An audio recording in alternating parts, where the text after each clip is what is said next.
Don Carlo, we are coming for you. Pre quarter പോരാട്ടത്തിന് മണിക്കൂറുകൾക്ക് മുമ്പ് നോർവേ പരിശീലകൻ സ്റ്റേൽ സോൾബക്കൻ ബ്രസീലിന് ആദ്യ മുന്നറിയിപ്പ് നൽകി കഴിഞ്ഞു. ഈ ലോകകപ്പിൽ ബ്രസീലിയൻ നിരയിൽ എതിരാളികൾ ഏറെ ഭയക്കുന്നത് വിനീഷ്യസ് ജൂനിയറിനെ ആകുമോ? മത്തേവോസ് കുഞ്ഞ, ബ്രൂണോ ഗിമറസ്, കസമിറോ, ലൂക്കാസ് പക്വറ്റ, അങ്ങനെ ബ്രസീലിനായി പല മത്സരങ്ങളിൽ കളം നിറഞ്ഞവർ ഏറെയുണ്ട്. എന്നാൽ ഒപ്പോണൻസ് ഇവരെക്കാളൊക്കെ ഏറെ ഭയക്കുന്നൊരു മുഖം ശാന്തനായി ആ ടച്ച് ലൈനരികിൽ നിൽപ്പുണ്ട്. The one and only Carlo Ancelotti. അതുകൊണ്ടാണ് സോൾബക്കൻ ആഞ്ചലോട്ടിയെ ചൂണ്ടി മുന്നറിയിപ്പ് പറയുന്നത്. മൊറോക്കോക്കെതിരെ വഴങ്ങിയ സമനിലയോടെയാണ് ഇക്കുറി ബ്രസീലിന്റെ ലോകകപ്പ് ക്യാമ്പയിൻ ആരംഭിക്കുന്നത്. ഈ കളി കൊണ്ടൊന്നും എവിടെയും എത്തില്ല കേട്ടോ. ബ്രസീലിന് അന്ന് സകലരും നൽകിയ മുന്നറിയിപ്പ് അതായിരുന്നു. കാർലോ ആഞ്ചലോട്ടി സമ്മതിച്ചു, ഞങ്ങൾ നന്നായല്ല കളിച്ചത്. ശരിയാണ്, തിരുത്തും, തിരിച്ചു വരും, ഒന്നുറപ്പ് നൽകുന്നു. ഖത്തർ ലോകകപ്പ് ആവർത്തിക്കില്ല. ഹെയ്ത്തിക്കെതിരെ എതിരില്ലാത്ത 3 ഗോളിന് ടീം ജയിച്ചെങ്കിലും തിരുത്താൻ പിഴവുകൾ ഇനിയും ബാക്കി കിടപ്പുണ്ടായിരുന്നു ആ സിസ്റ്റത്തിൽ. എന്നാൽ ഓരോ മത്സരം കഴിയുമ്പോഴും ബ്രസീൽ കൂടുതൽ മെച്ചപ്പെട്ടുകൊണ്ടേയിരുന്നു. സ്കോട്ട്ലൻഡിനെതിരായ വിജയം ആരാധകർക്ക് പ്രതീക്ഷകളെ തിരികെ എറിഞ്ഞുകൊടുത്തു. മൊറോക്കോക്കെതിരെ പടികെട്ട പലരും പിന്നെ കളനിറങ്ങാൻ ആരംഭിച്ചു. നെയ്മർ സ്കോട്ട്ലൻഡിനെതിരെ തിരികെ എത്തി. ആരാധകരെ സംബന്ധിച്ച് ഏറെ വൈകാരികമായിരുന്നു ആ നിമിഷം. ജപ്പാനെതിരായ റൗണ്ട് ഓഫ് 32 പോരാട്ടത്തിലാണ് കാർലോയുടെ വിശ്വരൂപം ആരാധകർ കണ്ടത്.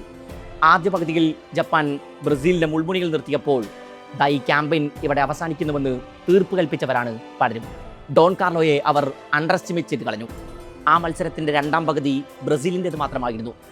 ആദ്യ പകുതിയിൽ യെല്ലോ കാർഡ് വാങ്ങിയതിനൊപ്പം ജപ്പാന്റെ ഗോൾ തടയാൻ കഴിയാതിരുന്ന കസമിറോ നിറം മങ്ങിയപ്പോൾ രണ്ടാം പകുതിയിൽ കാർലോ അയാളെ തിരികെ വലിക്കുമെന്ന് സകലരും കരുതി. എന്നാൽ കാർലോ അതിന് കൂട്ടാക്കിയില്ല. പിന്നെ കസമിറോ കളനിറങ്ങുന്നതാണ് ആരാധകർ കണ്ടത്. ഒടുക്കം ബ്രസീലിന്റെ ത്രസിപ്പിക്കുന്ന കംബാക്ക് കണ്ട ആ മത്സരത്തിൽ മാൻ ഓഫ് ദ മാച്ച് പുരസ്കാരം കസയെ തേടിയെത്തി. കുഞ്ഞിയെ പിൻവലിച്ച് മാർട്ടിനെലി ഇറക്കിയ തീരുമാനം, എൻട്രിക്കിനെ അവതരിപ്പിച്ച മൊമെന്റ്, ജപ്പാന്റെ ദൗർബല്യങ്ങളെ തിരിച്ചറിഞ്ഞുള്ള കരുനീക്കങ്ങൾ, ദാറ്റ് ബ്രില്യൻ ഏരിയൽ ടാക്ടിക്സ്. ഒടുക്കം സ്റ്റോപ്പേജ് ടൈമിൽ മാർട്ടിനെല്ലി ബ്രസീലിന്റെ വിജയഗോൾ കുറിച്ചപ്പോൾ ഡോൺ കാർലോ ശാന്തനായി ഡഗൌട്ടിന് മുന്നിൽ നിൽപ്പുണ്ടായിരുന്നു. 4 മത്സരങ്ങൾ പൂർത്തിയാകുമ്പോൾ 3 മാൻ ഓഫ് ദ മാച്ചുകളുണ്ട് വിനീഷ്യസ് ജൂനിയറിന്റെ പേരിൽ. ഏറെക്കാലമായി ബ്രസീലിന്റെ മഞ്ഞക്കുപ്പായത്തിൽ നിറം മങ്ങുന്നുവെന്ന് പടികെട്ട വിനീഷ്യസ് ഇക്കുറി വിശ്വവേദിയിൽ മിന്നും ഫോമിലാണ്. The Carlo magic. ബ്രസീലിയൻ കുപ്പായത്തിൽ നിങ്ങൾ പുതിയൊരു വിനീഷ്യസിനെ കാണുമെന്ന കാർലോയുടെ പ്രഖ്യാപനം വിശ്വവേദിയിൽ അച്ചട്ടായി. റോഡ്രിഗോ കൂടെ വേണമായിരുന്നു എന്നിപ്പോൾ ബ്രസീൽ ആരാധകർക്ക് തോന്നുന്നുണ്ടോ? കാർലോയോട് ഇറ്റലിയെ പോയി കളിപഠിപ്പിച്ചു വരൂ, എന്നിട്ട് മതി ബ്രസീൽ എന്ന് പറഞ്ഞ പ്രസിഡന്റ് ലുലാ ഡാ സിൽവയ്ക്ക് ഇപ്പോഴെന്തായാലും ആ അഭിപ്രായം കാണില്ല. തീർച്ച. പ്രീ ക്വാർട്ടറിൽ നോർവേയാണ് മുന്നിൽ. Erling ഹാലൻഡിന്റെ Norway. ഏറെക്കാലത്തിന് ശേഷം വിശ്വവേദിയിലേക്ക് ടിക്കറ്റ് എടുത്ത നോർവേ സ്വപ്നതുല്യമായൊരു പടയോട്ടമാണ് വിശ്വവേദികൾ നടത്തുന്നത്. ഒരൊറ്റ കളി പോലും തോൽക്കാതെയായിരുന്നു ലോകകപ്പ് യോഗ്യത റൗണ്ടിൽ അവരുടെ കുതിപ്പ്. ഈ കുതിപ്പിൽ ഇറ്റലി അടക്കം പല വൻമരങ്ങളും കടപുടങ്ങി. ഫ്രാൻസും സെനഗലും അടങ്ങുന്ന മരണ ഗ്രൂപ്പിൽ നിന്നാണ് അവർ നോക്കൌട്ട് ടിക്കറ്റ് ഉറപ്പിച്ചത്.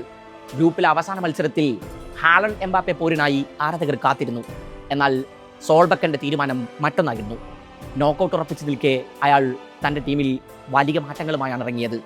ആകെ 10 മാറ്റങ്ങൾ. ഹാലൻഡും ഒഡഗാർഡും ഷൊർലോത്തും അടക്കം പ്രധാന താരങ്ങളൊക്കെ പുറത്തിരുന്നു. ഫ്രാൻസ് 1-നെതിരെ 4 ഗോളുകൾക്ക് ആ മത്സരം ജയിച്ചു. സ്കോർ കാർഡ് കാണുന്നത് പോലെ ആയിരുന്നില്ല ആ മത്സരഫലം. പ്രധാന 11 ഇറക്കാതിരുന്നിട്ടും പല മൊമെന്റുകളിലും നോർവേ മിന്നലാട്ടങ്ങൾ പുറത്തെടുത്തു. ആ മത്സരത്തിൽ അവർ ഒരു പെനാൽറ്റി കൂടി പാഴാക്കുന്നുണ്ട്. പ്രധാന താരങ്ങൾക്ക് വിശ്രമം നൽകിയത് നോക്കൌട്ടിനായി ഒരുങ്ങാനാണെന്നായിരുന്നു സോൾബക്കന്റെ വിശദീകരണം. എന്നാൽ നോക്കൌട്ടിൽ അത്രക്ക് ആശാവഹമായിരുന്നില്ല നോർവേയുടെ പ്രകടനം. കളം നിറഞ്ഞത് ഐവറി കോസ്റ്റ് ആയിരുന്നെങ്കിൽ 86 മിനിറ്റിൽ കുറിച്ച ഗോളിൽ ഹാലൻഡ് നോർവേയെ വിജയതീരമണച്ചു. ആ ഗോൾ ഒടിച്ചു നിർത്തിയാൽ ഹാലൻഡിന്റെ പ്രകടനവും ആ മത്സരത്തിൽ ആശാവഹമായിരുന്നില്ല. അതേസമയം നുസ കുറിച്ച മനോഹര ഗോൾ ആ മത്സരത്തിലെ മികച്ച മൊമെന്റുകളിൽ ഒന്നായിരുന്നു. ഐവറി കോസ്റ്റിനെ പരാജയപ്പെടുത്തിയതോടെ നോർവേ പുതിയൊരു ചരിത്രമെഴുതി. ലോകകപ്പ് നോക്കൌട്ടിൽ അവരുടെ ആദ്യ വിജയമായിരുന്നു അത്. നുസ, ഹാലൻഡ്, ഷൊർലോത്ത് ട്രയോയാണ് മുന്നേറ്റങ്ങളിൽ നോർവേയുടെ വലിയ സ്ട്രെങ്ത്. തൊട്ടുപിറകിൽ മാർട്ടിൻ ഒഡഗാർഡ്. ഹാലൻഡ് ഇതിനോടകം 5 ഗോളുകളുമായി ഗോൾഡൻ ബൂട്ട് റേസിലുണ്ട്. കഴിഞ്ഞ 13 അന്താരാഷ്ട്ര മത്സരങ്ങളിൽ നോർവേക്ക് വേണ്ടി ഹാലൻഡ് തുടർച്ചയായി വലകുലുക്കി കഴിഞ്ഞു. ഈ റണ്ണിൽ 25 ഗോളുകളാണ് അയാൾ സ്കോർ ചെയ്തത്. നോർവേയുടെ ചരിത്രത്തിലെ എക്കാലത്തെയും വലിയ ഗോൾ വേട്ടക്കാരനാണ് ഹാലൻഡ്. മാർട്ടിൻ ഒഡഗാർഡ് ലോകകപ്പിൽ കളിച്ച എല്ലാ മത്സരങ്ങളിലും ഓരോ അസിസ്റ്റ് വീതം കുറിച്ചിട്ടുണ്ട്. ഫ്രാൻസിനെതിരെ കളത്തിലിറങ്ങാതിരുന്ന താരം 3 ഗോളുകൾക്കാണ് ഇതുവരെ വഴിയൊരുക്കിയത്. ബ്രസീലിന്റെ വിംഗ് ബാക്കുകൾ ലോകകപ്പിന് മുമ്പേ വലിയ ചോദ്യചിഹ്നമായിരുന്നു. വെസ്ലിക്ക് പരിക്കേറ്റതോടെ റൈറ്റിൽ കാർലോക്ക് മുന്നിൽ ഡാനിലോ അല്ലാതെ മറ്റ് ഓപ്ഷനുകളില്ലാതായി. ലെഫ്റ്റിൽ ഡഗ്ലസ് സാന്റോസ് ആണുള്ളത്. 2 വിങ്ങുകളിലൂടെയും നുസയും ഷൊർലോത്തും നടത്തുന്ന കുതിപ്പുകളെ ബ്രസീൽ ഭയന്നേ തീരൂ. കാനറിപ്പടയുടെ ദൗർബല്യങ്ങൾ തിരിച്ചറിഞ്ഞാവും സോൾബക്കന്റെ കരുനീക്കങ്ങൾ. മിഡിൽ വെച്ച് തന്നെ നോർവേയുടെ മുന്നേറ്റങ്ങളുടെ മുണിയൊടിക്കാനാകണം. ഹാലൻഡ് ഗബ്രിയൽ ബാറ്റിലിനു കൂടി ന്യൂജേഴ്സി സ്റ്റേഡിയം സാക്ഷിയാകും. ഉയരക്കാരായ കളിക്കാരെ കൊണ്ട് നിറഞ്ഞ നോർവേയുടെ ഏരിയൽ ബോളുകളെയും സെറ്റ് പീസുകളെയും ബ്രസീൽ ഭയക്കണം. 10 ഗോളുകൾ ടൂർണമെന്റിൽ അടിച്ചുകൂട്ടിയിട്ടുണ്ടെങ്കിലും 8 ഗോളുകൾ നോർവേ വഴങ്ങിയിട്ടുമുണ്ട് ഈ ടൂർണമെന്റിൽ. അതിൽ 4 ഫ്രാൻസിനെതിരെയായിരുന്നു. അന്നാണെങ്കിൽ അവരുടെ പ്രധാന ഇലവൻ കളത്തിലുമില്ല. കാര്യങ്ങൾ അങ്ങനെയൊക്കെയാണെങ്കിലും നോർവേയുടെ പ്രതിരോധത്തിൽ ക്രൈസുകളുണ്ട്. ബ്രസീലിൻ്റെതിന് സമാനമായി ഫുൾ ബാക്കുകൾ തന്നെയാണ് നോർവേയുടെയും പ്രതിസന്ധി. വിനീഷ്യസും റയാനും ഈ പഴുതുകളെ മുതലെടുക്കാനാകും. പക്വറ്റിയുടെ പരിക്ക് ബ്രസീലിന് വലിയ തിരിച്ചടിയാണ്. അതേസമയം റഫീഞ്ഞ കഴിഞ്ഞ ദിവസം പരിശീലനത്തിനിറങ്ങിയത് ആരാധകരെ സംബന്ധിച്ച് ആശ്വാസ വാർത്തയാണ്. റഫീഞ്ഞയുടെ പൊസിഷനിൽ യുവതാരം റയാൻ ഇതിനോടകം ആരാധകരുടെ പ്രതീക്ഷ കാത്തു കഴിഞ്ഞു. ചരിത്രത്തിൽ 4 തവണയാണ് ബ്രസീലും നോർവേയും നേർക്കുനേർ വന്നത്. അതിൽ ഒരെണ്ണത്തിൽ പോലും ബ്രസീലിന് വിജയിക്കാനായിട്ടില്ല.